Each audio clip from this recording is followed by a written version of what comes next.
我話俾大家知咧，我係完全係相信民主嘅。我相信決定嘅嗰個因素咧，始終喺人民嗰度。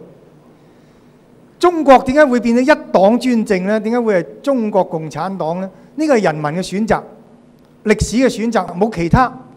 即係當中國係成功地結束所謂叫做半殖民半封建嘅狀態，將所有嘅侵略中國嘅外國力量趕走咗之後，當時有一個叫做共產黨，一個叫國民黨，仲有若干個細嘅組織，兩個政黨當時係勢不兩立。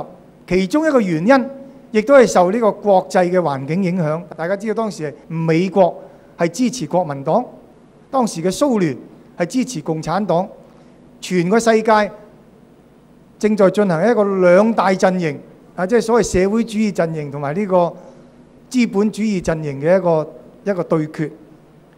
咁結果呢，係共產黨贏咗。咁而過去呢60年喺中國裏邊呢，就冇出現到另外一個足以同共產黨嚟到去抗衡或者足以取代中國共產黨成為執政黨嘅一個政治嘅力量。